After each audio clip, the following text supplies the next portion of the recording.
Bonjour à tous et bienvenue à ce nouveau webinaire dédié à l'épargne salariale. Aujourd'hui, c'est Franz Duboisset qui va vous l'animer. Bonjour Franz. Bonjour Aurélien. Eh bien, merci pour votre présence à tous et à toutes. Pardon. Aujourd'hui, nous allons parler de l'épargne salariale et des petites choses qu'il convient de savoir à ce sujet-là. Donc, je suis Franz Duboisset, consultant RH, ancien DRH dans différents secteurs comme le service, le commerce, le BTP et aujourd'hui, entre autres, responsable de la hotline sociale au sein de MSPRH pour les entreprises qui cherchent soutien et accompagnement dans leurs décisions concernant la gestion de leurs ressources humaines. Donc aujourd'hui, nous allons survoler l'épargne salariale. Cet outil laissé à la disposition des entreprises permet de construire une politique salariale structurée avec une vision de l'expansion de l'entreprise et aussi de l'avenir du salarié. Il reste néanmoins assez complexe et d'une réalisation du capital investi relativement difficile à envisager. Donc l'épargne salariale fait partie de la mallette du parfait petit gestionnaire des ressources humaines. Cela peut être un début de réponse au casse-tête de l'augmentation de salaire, surtout actuellement. Sachant qu'un euro net supplémentaire gagné par le salarié coûte 1,70 € à l'entreprise.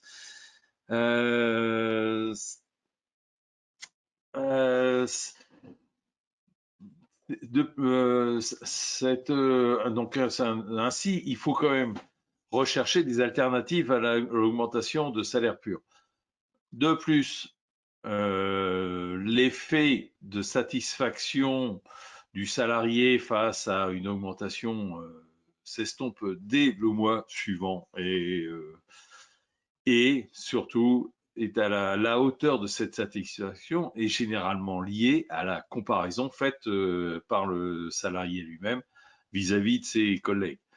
Une augmentation de 500 € peut être vécue comme un formidable booster pour le salarié. Bien sûr, ça serait bon, on va pas se cacher, ça serait un formidable booster, sauf si l'ensemble de ses collègues, qui, je le rappelle, soyons extrêmement clairs, travaillent tellement moins que lui et beaucoup moins bien que lui, perçoivent en même temps, le même jour, une augmentation de 800 €. Autre outil, la prime de votre politique salariale, bon, la prime exceptionnelle. Alors, la prime exceptionnelle est une reconnaissance individuelle du travail fait par le salarié dans des circonstances particulières. Là encore, cet acte est un véritable one-shot puisqu'il arrive en plus après que l'effort ait été fait. Et là aussi, comme pour l'augmentation, hein, l'écart entre le coût de la prime et le résultat net pour le salarié est de 70%, ce qui en fait un outil extrêmement onéreux. L'épargne salariale, quant à elle, est une reconnaissance collective. C'est le collectif qui a fait en sorte que les chiffres de l'entreprise soient en progression. Du coup, la récompense à l'effort consenti est collective et concerne l'ensemble du personnel, l'ensemble des salariés de l'entreprise.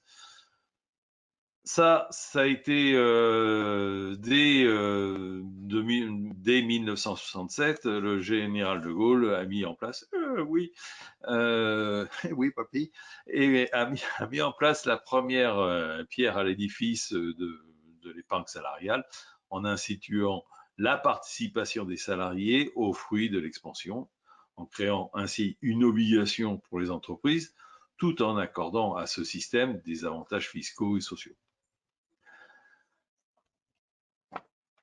Voyons maintenant les différents préliminaires, les différents supports de l'épargne salariale. Donc, les sources de l'épargne salariale sont la participation, outil dont le déclenchement de la mise en place est encadré par la législation. Les entreprises de plus de 50 salariés se doivent de signer un accord de participation dont les termes sont, allez, à 90% rédigés dans la loi. La participation est un mécanisme de redistribution des bénéfices de l'entreprise aux salariés, ce qui implique déjà que celle-ci en fasse. C'est une des premières conditions.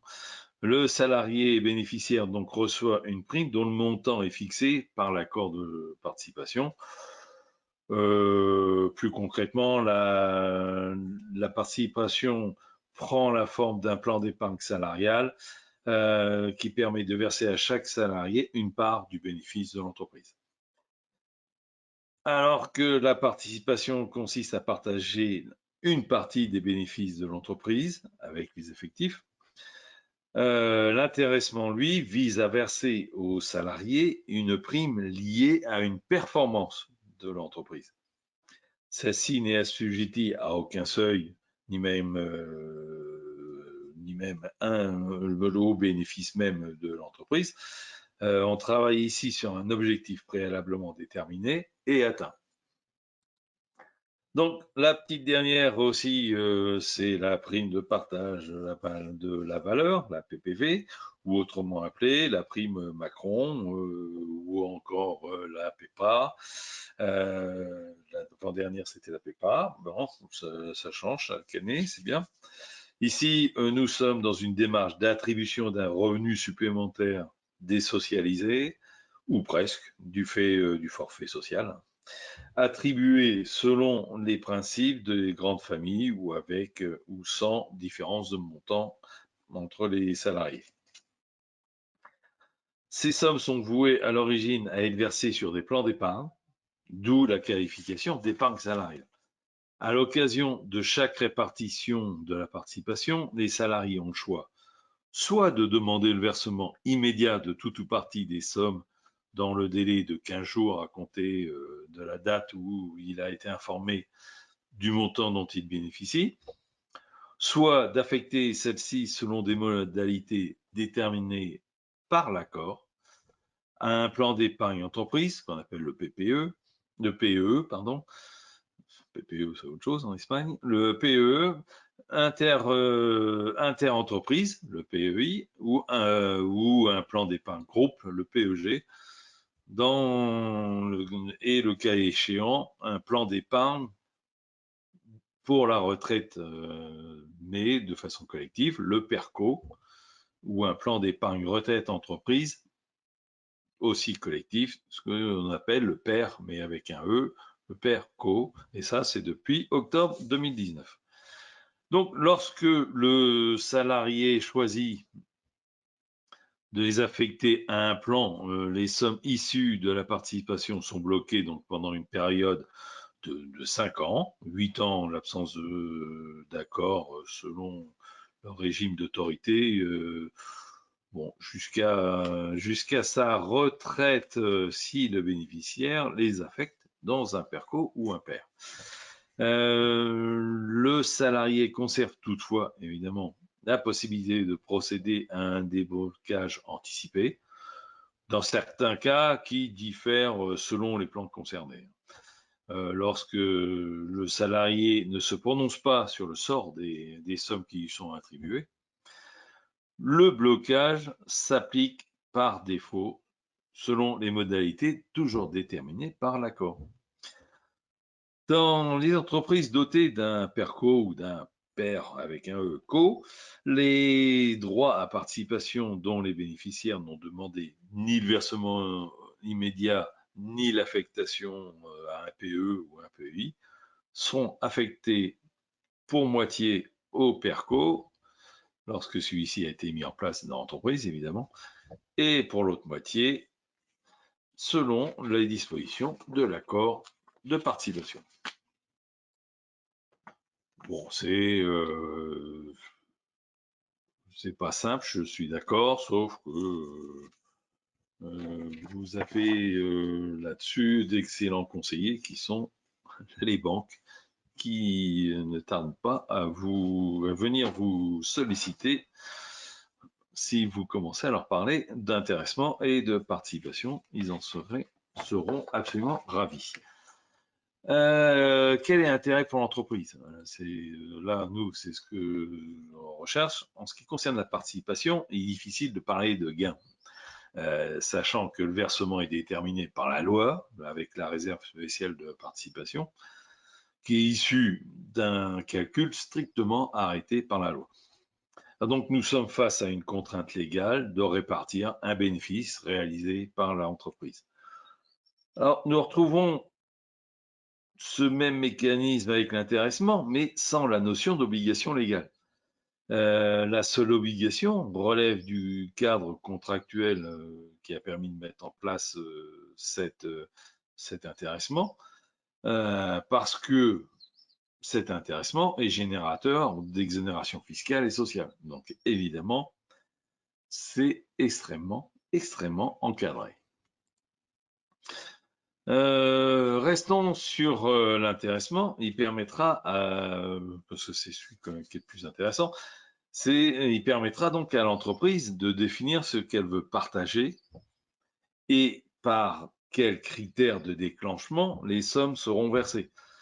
Toujours sous le principe, évidemment, de ne pas venir se substituer à une prime déjà existante. Là, l'URSSAF, alors qu'elle touchait des cotisations sur les primes, se verrait privée de ces cotisations. Et là, Madame URSSAF n'est pas d'accord.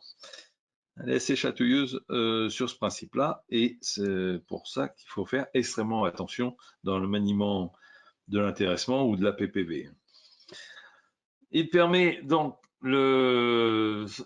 l'intéressement, il permet aussi de définir les règles de partage, des règles qui peuvent devenir, à mon avis, qui deviennent un véritable outil et une véritable marque dans la politique sociale de l'entreprise. On le verra après. Il permet aussi de définir, il permet ainsi, de bénéficier de niches fiscales, sociales, et en déclenchant tout un tas d'exonérations. Le tout rendra plus efficient le versement de sommes supplémentaires et en espérer un meilleur retour. Évidemment, si vous perdez que 20% liés au forfait social au lieu d'en perdre 70, ça a quand même un petit intérêt pour l'entreprise. Pour le salarié, lui, l'épargne salariale reste un atout, évidemment, pour le salarié. Un atout puisque cet outil apporte un revenu supplémentaire qui concrétise une année de travail ayant abouti à une amélioration des résultats de l'entreprise. Le second intérêt est la connaissance des règles entourant cette distribution dès le début de la période. Et ça, c'est absolument pas négligeable, puisque le salarié sait dès le premier jour comment sera répartie la tirelire et à partir de quel moment ça va se déclencher. La seule inconnue est le montant global de la prime à répartir, évidemment, puisque là, il faudra attendre la fin de l'année. Mais ce n'est pas le cas, ce n'est absolument pas le cas, par contre, dans le cas des systèmes, dans le système des primes exceptionnelles, dont la distribution relève du bon vouloir du manager ou de la direction.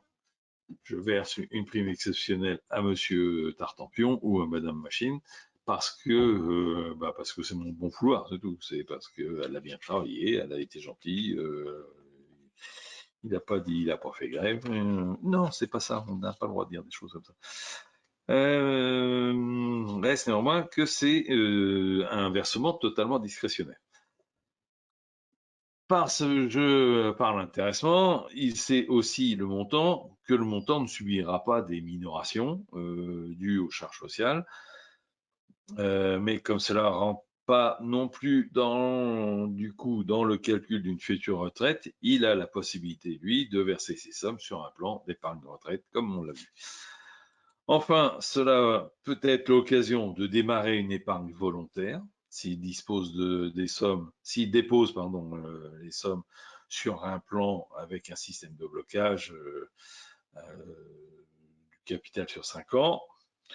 bon, sauf à entrer évidemment dans les déblocages, dans les conditions de déblocage anticipés. Selon le choix, le capital pourra être augmenté des intérêts liés au dépôt des sommes, ou alors ces intérêts pourront être retirés chaque année. Mais ce que l'on a vu, c'est c'est que l'intéressement est un système de primes lié à l'atteinte d'un objectif. Donc, l'important dans l'intéressement est le choix de l'élément déclencheur.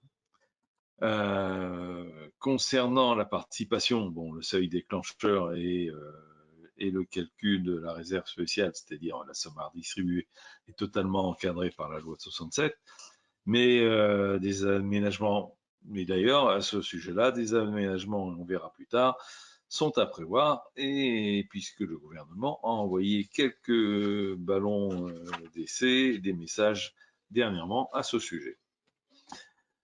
Concernant l'intéressement, l'outil à l'initiative de l'entreprise, je le rappelle, le choix de l'élément déclencheur de la prime est un acte purement managérial. Son choix doit être particulièrement réfléchi. Il doit correspondre à la réponse à une analyse des faiblesses de l'entreprise. Puisque vous êtes dans la récompense collective, elle doit arriver quand collectivement la société a amélioré un des points faibles de ses résultats.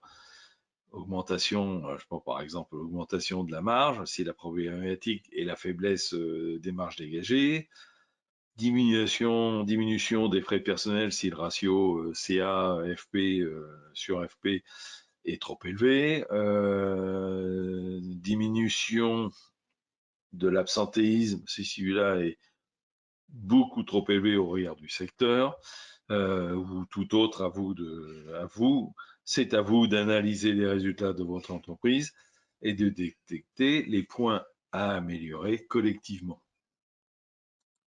Donc ce choix est primordial. Dans le cadre de l'intéressement, mais donc particulièrement faible dans le cas de la participation, puisque c'est uniquement une redistribution du bénéfice.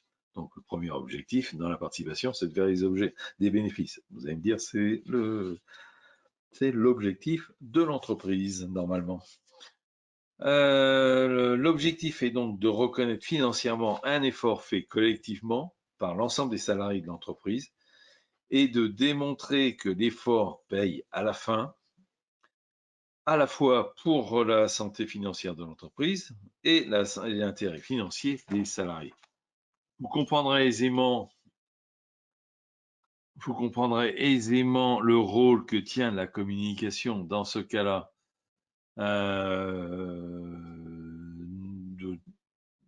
qui doit entourer tout ce montage. En effet, il est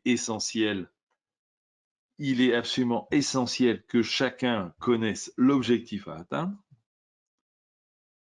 Il ne doit pas rester au fond d'un placard de la RH ou de la compta et subitement on le ressort par miracle au mois de mars en disant « Ouh, ça y est, on n'a pas atteint nos objectifs. » Ah bon, bah, c'était quoi l'objectif? Et bon. Si un effort doit être fait sur l'objectif de communication, doit être fait sur l'objectif, il doit être fait aussi sur l'avancement de l'effort consenti. C'est pas quand l'année est finie que l'on doit informer les salariés que les efforts qu'ils ont faits sont absolument pas suffisants. Cela n'aura absolument rien de motivant. Donc, il y a un très très gros travail de communication à avoir. On le reverra sûrement après. Deuxième élément, c'est la somme à redistribuer. Évidemment, c'est un autre message fort du système sur la somme à redistribuer et donc à partager. Évidemment, ici, on parle du nerf de la guerre. Hein. Quelle somme globale sera distribuée aux salariés? Quelle sera la récompense accordée suite aux efforts que nous aurons faits? Tout se joue ici puisque l'objectif est de rendre le système suffisamment attractif pour que les salariés participent à cet effort collectif et que l'intéressement devienne aussi un argument lors du recrutement et freine les départs volontaires. Soyons extrêmement clairs. Elle reste néanmoins plafonnée à 20% de la masse salariale annuelle du salarié, ça laisse un peu de marge, et individuellement, de la masse salariale de l'ensemble des salariés, et individuellement limité à 75% du PASS, du plafond annuel de sécurité sociale, qui laisse quand même un petit peu de marge. Bien sûr, la somme à répartir devra évidemment ne pas mettre en péril la rentabilité de l'entreprise. C'est pour cela que votre formule de calcul de cette somme prendra en compte ce critère. C'est essentiel. À mon avis, la formule de calcul doit être travaillée conjointement avec la direction, la finance et les RH. Puisque chacun n'a pas les mêmes attentes, la contribution de chacun sera essentielle. L'idée, c'est que cette cerise sur le gâteau doit le rester. Elle doit être conséquente, mais aussi réaliste. Reste qu'il faut avoir en tête que l'objectif n'est pas de distribuer, mais l'objectif est de performer pour redistribuer.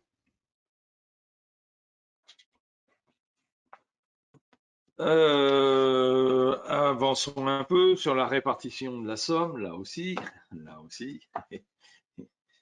on est dans le sensible. L'accord d'entreprise qui instaure l'intéressement prévoit des clés de répartition de la somme à distribuer.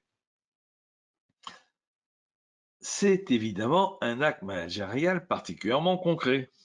C'est qui reçoit, combien la personne reçoit.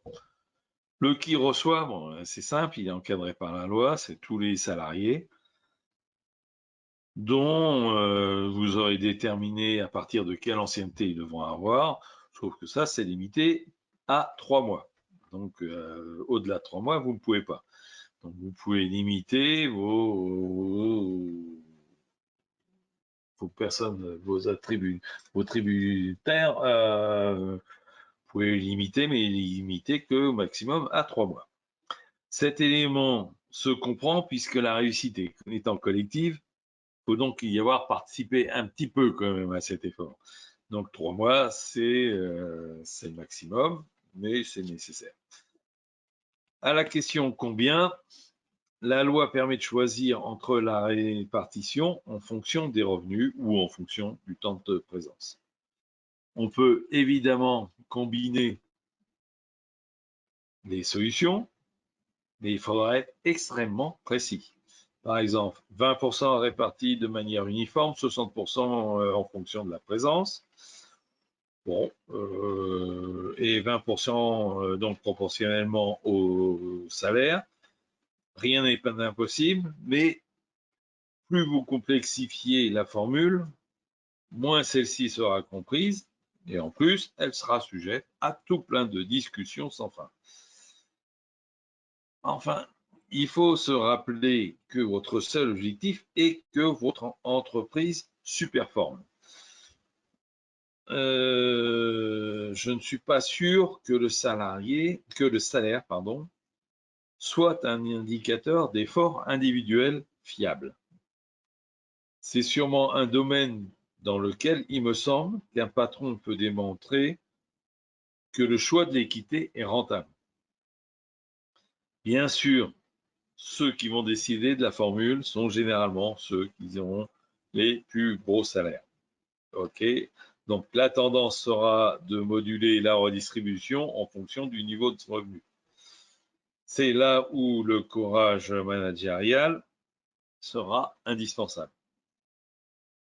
N'est-il pas un outil qui permette de reconnaître tous les salariés, quel que soit leur salaire, de façon uniforme? Bien sûr, je n'aurai pas le même discours sur les temps de présence, puisque, bon, C'est véritablement directement associé avec la quantité d'efforts réalisés. Oui, cela va demander du courage managérial, ça j'en suis sûr, c'est absolument vrai. Oui, vous allez peut-être vous fâcher un petit peu avec votre garde rapproché, ok, c'est absolument vrai, mais seul le résultat compte. Si le seul intérêt revient à ceux qui ont déjà le plus de retour de l'entreprise, vous n'aurez aucun impact sur ce que vous allez essayer de mettre en place. Donc le choix de la félicité ou choix de l'équité, c'est vraiment exactement ça. Vous serez face à ce choix. Bon, reste néanmoins que, évidemment, l'intéressement a un impact qui dépend considérablement de la population cible. L'impact peut être faible pour les populations jeunes. C'est difficile de faire miroiter des gains qui ne sont accessibles que dans 5 ans minimum, alors que votre reste à vivre est au plus bas. Et que vous avez tout à construire dans votre vie et que votre salaire reste néanmoins un salaire débutant. À l'orée de la seconde partie de carrière, le deal est tout à fait différent. Vous vous intéressez subitement à vos futurs revenus, surtout pendant votre retraite. Vos salaires sont au plus haut et même si vos enfants vous coûtent extrêmement cher, oui, c'est du vécu, études, multiplication des besoins et autres, l'idée d'un perco ou autre peut être assez stimulante. Le blocage d'une somme, c'est ce qu'on a vu, le blocage d'une somme avec laquelle nous pourrions faire des dépenses sur 5 ans n'est pas générateur de motivation. Ça, c'est vrai. Pour les populations jeunes, mais aussi pour les populations disposant des salaires les plus faibles. Cependant, le choix laissé aux salariés de disposer immédiatement des sommes ou de les débloquer peut être là un facteur de motivation. Mais il est entendu que la création de motivation par l'intéressement ne peut se faire que s'il est accompagné d'une solide communication. Je reviens là-dessus. Lors de la mise en place, ne serait-ce que pour favoriser le vote des salariés ou la signature des partenaires sociaux, lors de la valorisation de l'objectif, et surtout tout au long de l'année, des chiffres à atteindre, où on en est par rapport à ces chiffres à atteindre. Comment se mobiliser si vous ne savez pas du tout où vous en êtes dans votre progression? En fin de compte, l'essentiel de cette démarche est de faire rêver en affichant clairement ce que l'on attend de vous, et que chacun, ça devient difficile, et que chacun sache ce qu'il peut espérer de l'effort supplémentaire qu'on lui demande. Alors, quelques cas, comme pour la participation, l'intéressement, il existe des cas de versement anticipé. Oui, les sommes sont bloquées 5 ans, sauf que la législation permet des versements anticipés, mais ceux-ci sont particulièrement encadrés. Alors, je vais vous les lister rapidement. Il y a le mariage ou la conclusion d'un pacte, la naissance d'un enfant, et cela à partir du 3e enfant, le divorce, la séparation, la dissolution du pacte, avec la garde d'au moins un enfant, les violences conjugales, l'invalidité du salarié, de son époux, du partenaire du pacte ou des enfants, le décès du salarié, de l'époux, du partenaire du pacte, la rupture du contrat de travail, c'est essentiel, licenciement, démission, départ en retraite, avant l'expiration donc des 5 ans, cessation de son activité par l'entrepreneur individuel, ça c'est dans le cas où vous avez mis ça pour vous tout seul, la fin du mandat social, la perte du statut de conjoint collaborateur, on peut voir dans certaines entreprises artisanales, ou du conjoint associé, le surendettement, la création ou la reprise d'entreprise, par le salarié, son époux, le partenaire ou les enfants, l'acquisition d'une résidence principale ou alors des travaux d'agrandissement ou de remise en état suite à des catastrophes naturelles, comme celles qui tombent actuellement chez nous. Ça tombe des seaux d'eau. Il peut y avoir donc des différences, évidemment, entre les différents supports d'épargne. On le constate rapidement à l'énumération que l'intéressement et la participation sont devenus un outil d'ajustement en fonction des thèmes sociétaux du moment. Le pouvoir d'achat, la relance du bâtiment, le surendettement, la violence conjugale, tout ça, il n'y a pas de hasard dans cette affaire, c'est je réponds à une pression médiatique et une pression sur des sujets bien précis. De plus, les différents présidents de la République ont choisi cette réserve d'argent pour relancer la consommation. Ce qui a été fait soit par Sarkozy, soit par Macron, et tout ça au grand désespoir des banquiers détenteurs de cette manne. Évidemment, ils avaient une manne qu'ils ont utilisée, investie, et au moins provisionnée pour 5 ans, et subitement, ça peut disparaître d'un coup par une décision d'un gouvernement. L'outil PPV, la prime Macron, là, le partage de la valeur, lui se dédouane d'une grande partie du carcan réglementaire et permet cette redistribution immédiate. Pour les entreprises majoritaires, qui sont majoritaires sur notre territoire, hein, les PME, les PI, les PMI, les ETE, les ETI, la PPV constitue une concurrence redoutable quand même pour l'intéressement. Alors évidemment, pour contrecarrer ça, la réforme Macron a augmenté le plafond de versement si l'entreprise dispose d'un intéressement, en passant le plafond de 3 000 à 6 000. Enfin, il faut déjà être une PME ou une PMI suffisamment solide pour pouvoir reverser jusqu'à 6 000 euros à ses salariés. Qu'est-ce que l'on peut attendre de la réforme de l'épargne salariale telle qu'elle nous est aujourd'hui, je dis bien aujourd'hui, prévue? À partir de janvier 2025, les entreprises de 11 à 49, celles qui sont exclues de toute participation à ce jour, hein. Les entreprises de 11 à 49 devront mettre en place au moins un dispositif de partage de la valeur, si elles sont profitables. C'est là où on retrouve le système participation.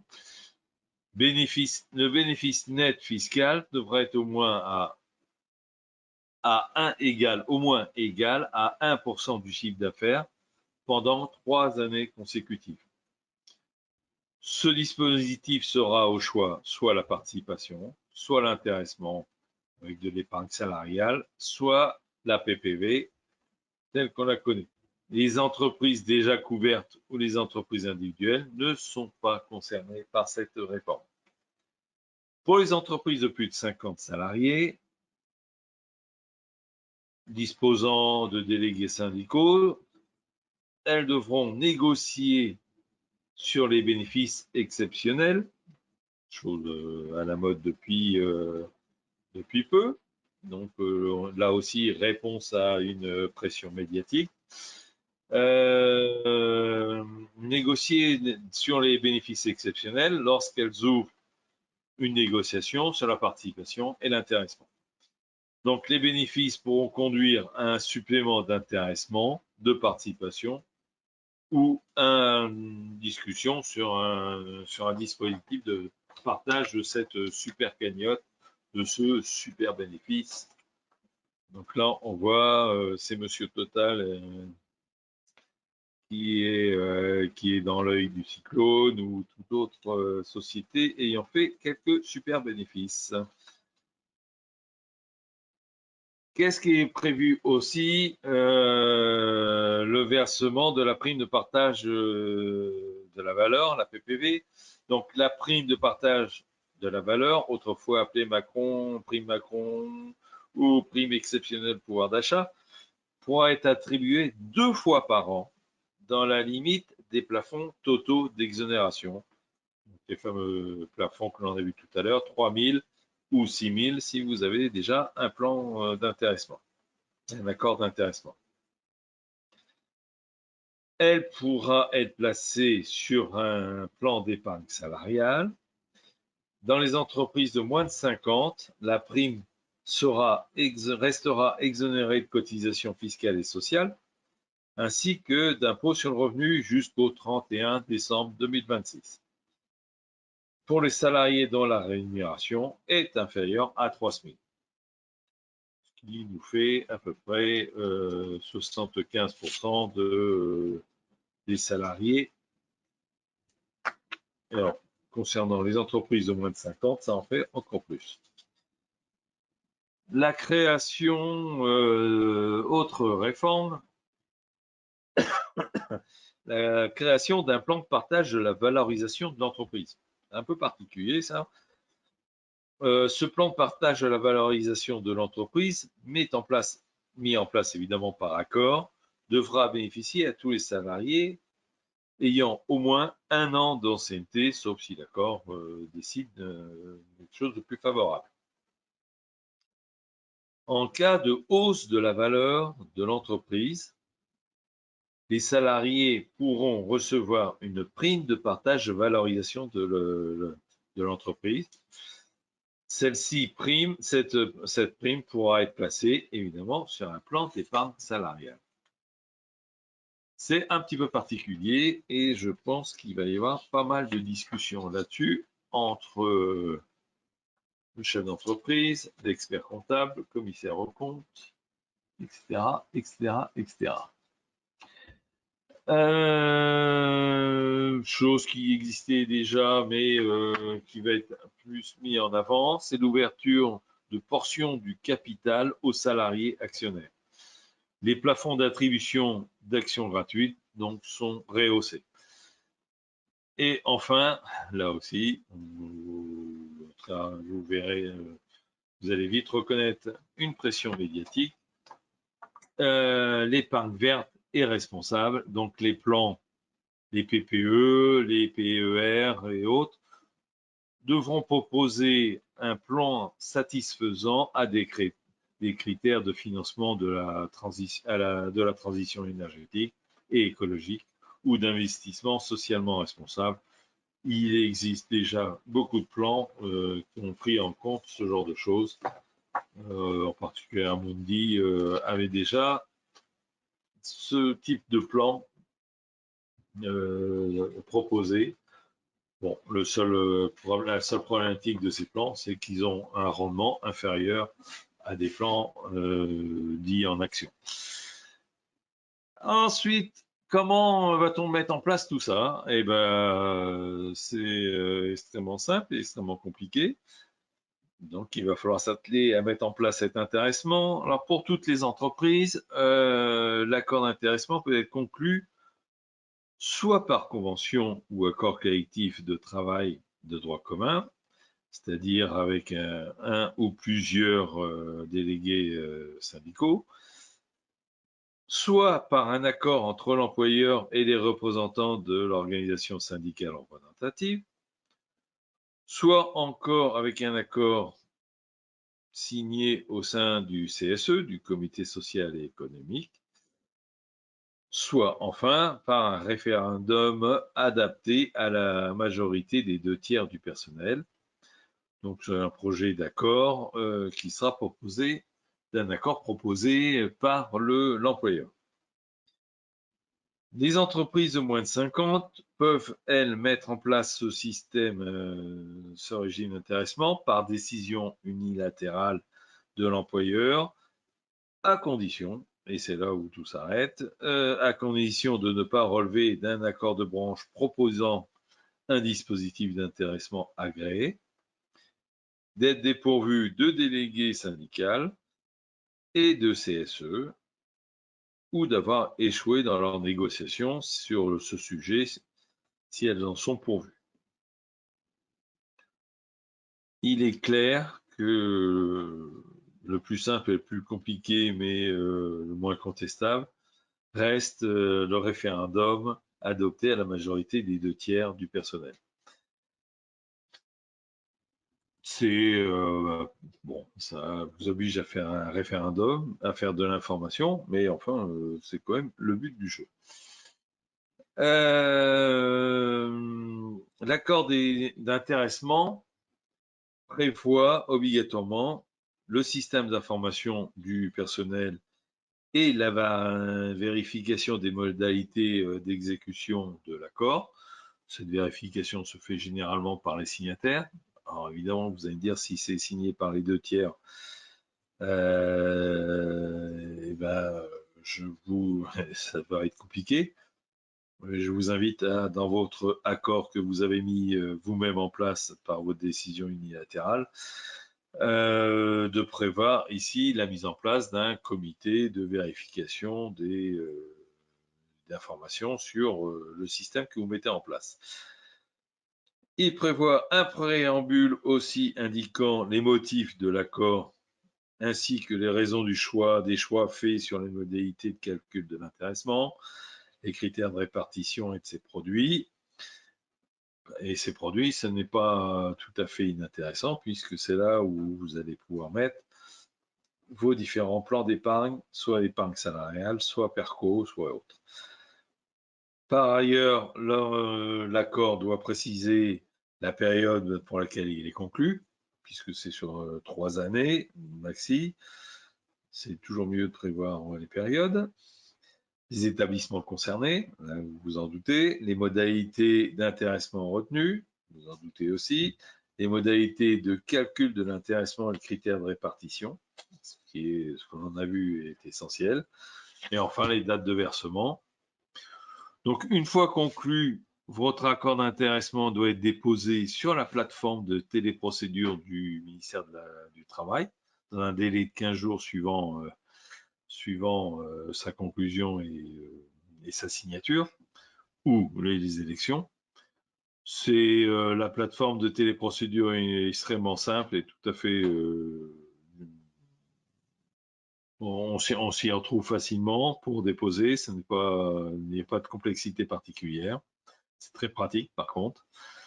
Donc si vous respectez l'ensemble de ces étapes, l'intéressement ou la participation ou la PPV, ouvre droit évidemment à des exonérations. Ce qui veut dire que si vous n'avez pas fait tout ça, vous n'avez pas le droit aux exos. Et Madame Ursaf aura le grand privilège lors d'un contrôle à revenir sur les sommes que vous avez versées à vos salariés et de vous taxer assez lourdement. Donc là aussi, comme on l'avait vu, il y a des plafonds. Le plafond, le double plafond, on va revenir rapidement dessus. Bon, c'est pas excéder 20% des salaires, du total des salaires versés.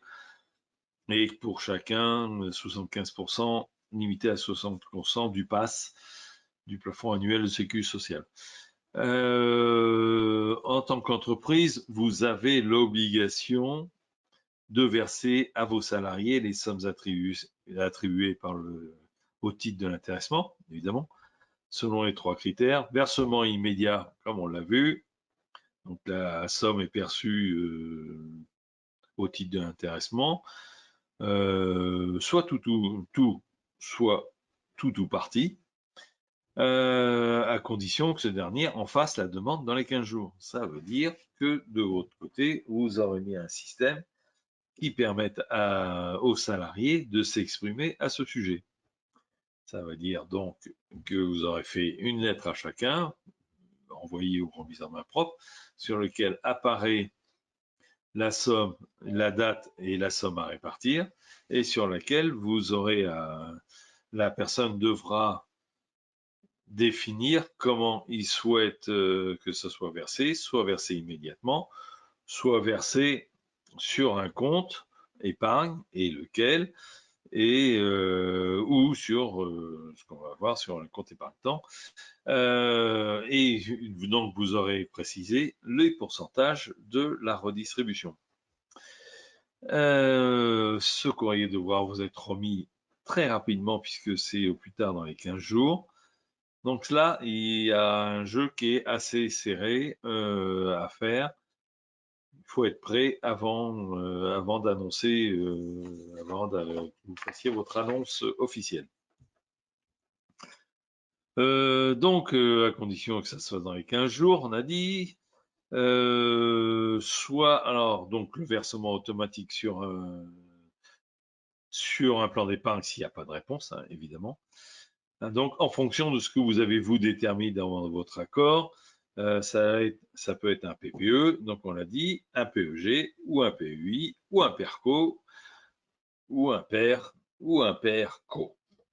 Ça peut être aussi un versement sur un compte épargne-temps, compte épargne-temps qui a un certain intérêt pour le salarié si celui-ci a opté pour son versement de tout ou partie des sommes. Le compte épargne-temps, je vous rappelle, c'est un compte sur lequel vous valorisez les heures supplémentaires faites avec des conditions évidemment de restrictions, une partie des RTT, une partie des congés. Alors la partie des congés, c'est la 5e semaine uniquement, qui vous sont traduits financièrement et revalorisés chaque année financièrement. Et pour le salarié, c'est une somme ou un temps qu'il pourra utiliser plus tard, soit parce qu'il a un projet, soit parce qu'il décide de partir en retraite beaucoup plus vite que prévu. Quels sont les exos suite à cet ensemble de versements? Les exonérations, c'est les exonérations pour l'employeur, c'est les cotisations sociales, le forfait de 20% qui peut, sous certaines conditions, être supprimé ou réduit à 10 ou 16%. Les sommes sont évidemment déduites, sont déduites du bénéfice imposable, qui peut être assez intéressant. Dans le cas,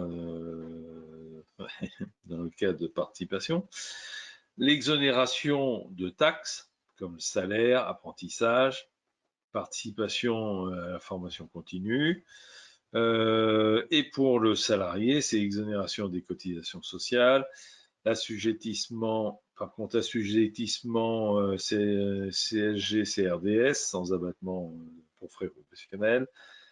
C'est non imposable si le versement est fait sur un plan d'épargne salariale, sauf les intérêts, s'ils sont débloqués, s'ils sont non réinvestis. Voilà ce que l'on peut dire rapidement de l'épargne salariale. Qu'est-ce qu'il faut en gros retenir?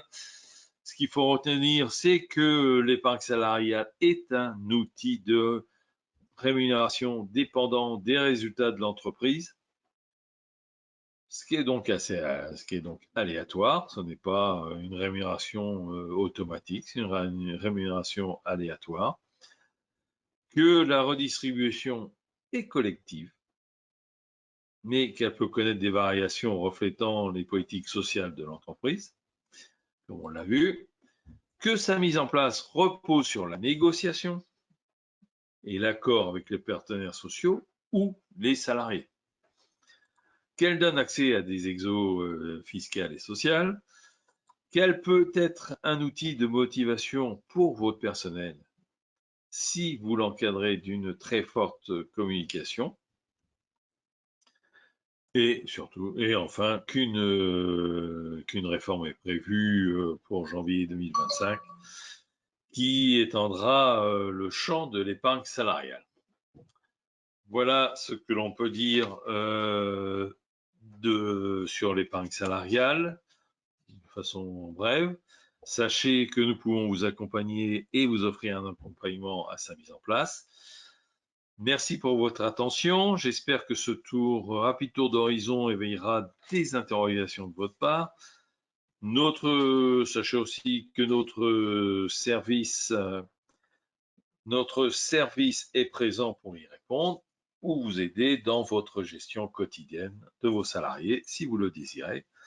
Je vous invite à vous rapprocher de votre commercial à ce sujet-là. Merci à toutes et à tous et je vous souhaite une excellente reprise. Merci.